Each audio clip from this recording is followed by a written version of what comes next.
What up, gamers? I'm Jason, and today on Dice & Dragons, I'm going to be unboxing Godtear by Steamforged Games. Now, this is a review copy that we received, so we've got almost everything that's included in the Chosen Blades. We are just missing the second big box, the Borderlands expansion. This game is designed by David Carl, Alex Hall, and Steve Margetson. It is for 2 players, ages 14 and above, and plays in 45 to 60 minutes. Now, this is a skirmish game, something that Julie and I don't really have, and when we were looking at the miniatures, also the playtime, one of the reasons why we don't typically have skirmish games, they tend to take a little while. This 45 to 60 minute playtime really got us interested. And a big thanks to Ross Thompson and Steamforged for giving us the chance to review the game, which you'll be seeing in a couple of weeks. Now we're going to dive in and take a look at what's in the boxes. But before that, I'll just tell you a little bit about the game. So this is set in the world of the Cradle. The gods have fallen. You and your warband are now competing against other warbands to gain the power of the gods. This is a hex-based skirmish game. You'll be able to build your warband even with some of the different boxes, mix and match some stuff. You'll be trying to control the flow of battle based on the scenario, and the player to get 5 victory points first will be the winner. So there you have it. We've explained the game a little bit. Now we're going to take a look at what's in all the boxes. Now we're going to take a look at what's in the box for Godtear, the Eternal Glade starter set. This is the one that we got. There is another starter set, the Borderlands, that you can get as well. They'll be a little bit different from this one. So you do get a game board. As you can see, it is dual-sided. It's hexagon based. I'm going to try to open it up so we can get a nice view of as much of it as we can showcase. But as you can see, it is a rather large board. Well, not that large, just a little difficult to showcase on camera. So you can see the back part of the board over here. Got a good idea of what it looks like. I'm going to fold it down like this and bring the part that I think is the most important for the game. It's a little difficult to see, but you've got the track, which you'll be using to gauge how the battle is going and see who's going to get the most victory points. And as you can see, we've got more of a green glade on the other side. So we'll slide this over, place the board here for the moment. We have the rulebook for Godtear. On the back, there is a nice quick reference guide. I always love it when we get some story. I do like the fact that we don't have too many components for the game. Then we got the big picture, which is the overview. Explains the champions, how you prepare your warbands, different cards types, phases of a turn. Now, it does look like there are a fair bit of rules, but overall, it seems like everything is very straightforward. And then after that, you've got just the different scenarios that you can play. It does look like the scenarios, just judging from what you can see here, can be used on either side of the map. Now here we look to have some of the player boards where you'll be playing and activating your skills. So let's get these out of plastic. Yeah, so these are just different player boards to play and activate stuff. And we get 3 of them, so you do get an extra, which is always useful. Never know what's going to happen to the components. Next we have just heart tokens, looks to be like some round markers, skill markers, and then some special hexes that are going to be a little different than others. And it could be that some of these tokens here, like I said, haven't gone through the rules yet, are used in just certain scenarios. Next, we've got the dice. I'm not going to take them all out. You can see they have hit value, a double hit value, and miss values. So these are all custom D6s. Next, we have just a nice plastic bag for some extra components. Always good to have, or even just for the cards themselves. So look at the cards because it's going to help us identify all of these specific units. So we've got Morgan. Looks like we've got some different versions of Morgan. So depending on how you recruit them to your army. Cold Bones. Then we've got Nia, 2 different versions of Nia, and the Quartzlings. So we've got Morgan here. Really nice detailed miniature. Love the fact that they are already colored. We have Nia, the hero for the other faction. And it says on the box like the type of factions. Here we've got the Quartzlings. Not sure how that guy ended up in there backwards. He looks really cool. And then just drawing a blank on what we said the other guys were. They are the Cold Bones. So we've got the different Cold Bones here. I like the fact that it's simplified because we've got Cold Bones, but we do get different sculpts for them. So we've got the guy with the axe, got the guy with the double sword, character with the single sword, daggers, and then holding the axe. The Quartzlings don't seem to have quite as much variety, but they do all look different, so still something I really like. And this looks to be like, you know, your faction base or the equivalent of your flag, which I'm sure comes into play in specific scenarios depending on how things are going. So we've got these two factions in the starter set. Now, if you get the other starter set, Borderlands, you will get some different factions as well. So the cards were in here. We'll just put them back in there. But as you can see, the miniatures fit nicely, and the insert really did a good job of transporting the miniatures here. I'm definitely not going to be keeping the insert because I'd like to keep this game, especially with all the factions, to a reasonable amount of shelf presence. And it does look like something that I could easily get primarily all in one box after going through everything. So there you have it. We've taken a look at the Eternal Glade starter set, and I'll keep it right here as we go to take a look at some of the other warbands. I'll probably be looking at 2 or 3 at a time to keep this thing moving. Be back in a flash. So let's take a look at some of these other faction boxes that we have. So open this one up. This is Helena. You can see right here, Inspiration of Hope and Rallied Peasants. So what we get in the box, as you can see, is just one faction, their cards. See what we got else underneath here. So I don't believe there's going to be all that much. It's really just the miniatures and the cards. I do believe you can get these expansion packs for a fairly reasonable price, actually, which is always pretty cool. Let's take a look at the cards. So you got the 2 versions of Helena. So I think one of them is like that leader, and then another troop that you can recruit if you're making a custom warbands. Then you've got the Rallied Peasants card. And you've got just a whole slew of miniatures. I really like the look of Helena. Miniature looks awesome. Definitely a character that I could see appealing to Julie. We've got some of the Rallied Peasants with a sickle and scythe. We've got the scythe here as well.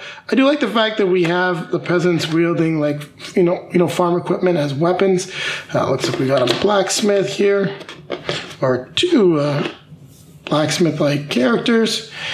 And I guess there's got to be a point value that we don't know yet, because if you're looking at the top here, a lot more units for Helena and these Rallied Peasants than we've got with Mournblade and his Nightshades. So Mournblade the Soulless and his Nightshades. So there we have it. We've taken a look at the components for Helena, or Helena. Let's take a look at Mournblade.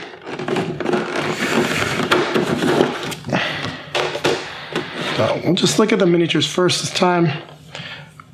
Lots of detail. I think he looks really cool.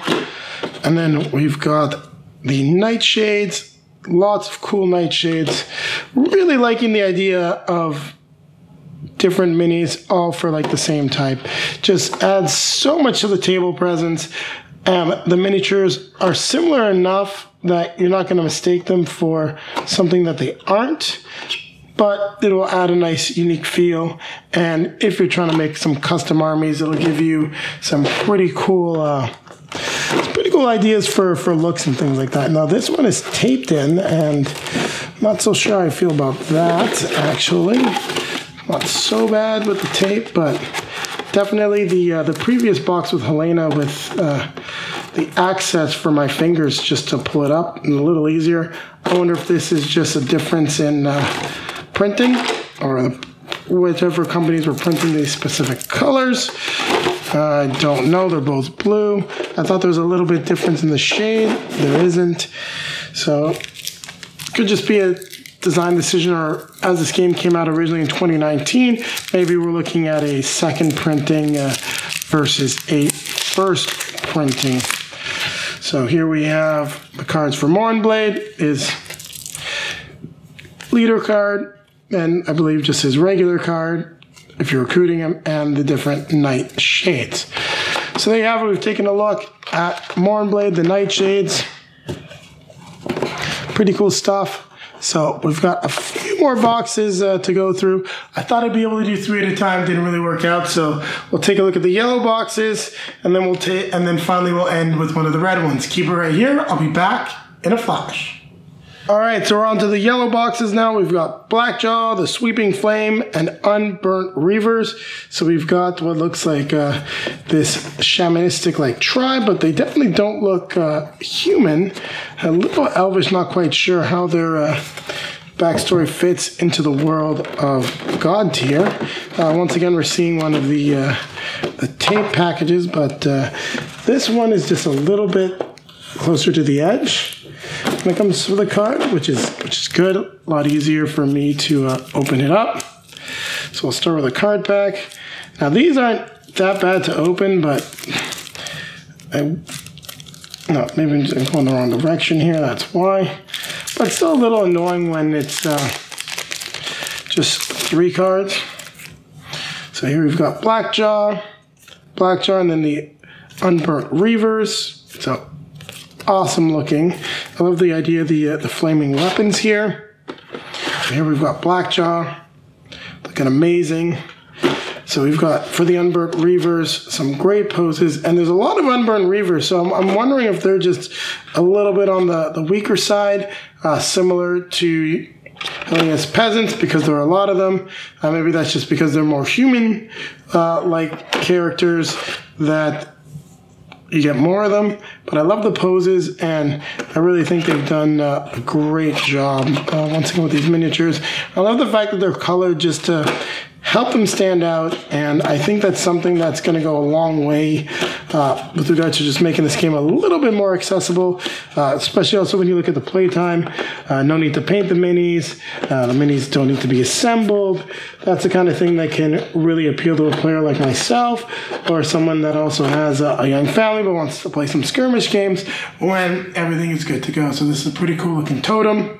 I really like everything about these guys, and I'm not quite sure yet. We got to still take a look at the red faction boxes, but Blackjaw is getting my attention. We're definitely going to start when we play the game just covering the Eternal Glade, but I'm sure we'll probably play a couple of other factions at the same time.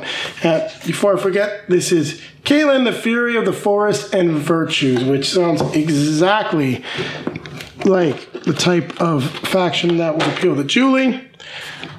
Also, a little bit less in terms of units, but they look really powerful. So here's Kailinn, the powerful centaur with her blade and the blade on her head. Not something I want to mess with. We've got some kind of a totem. Now, we've seen factions with these totems and others without, so I'm not quite sure how they relate to gameplay. Then we've got 2 other absolutely badass looking centaurs. Fantastic miniatures, and if I do get back into D&D or ever end up playing some a fantasy role-playing game with everything that I have in terms of minis for other games, I think I'm fairly well set up. So we've got the Virtues, Kailinn, and then looks like they're not quite sure what this other card is, but maybe some type of organizer. Let's see if there's something underneath, just in case. Nope, so I'm not quite sure what that other card is. I'm sure there are some instructions for it in the starter sets. So there you have it. We've taken a look at these yellow boxes. Last we got is our red faction box. The orcs, they look pretty badass, so keep it right here, and I'll be back in a flash. So here we have the box for Skullbreaker, the Dragon Slayer, and the Tooth Bearers. That's definitely an interesting name for orcs, but I like what I see here so far. We'll take a look at their cards.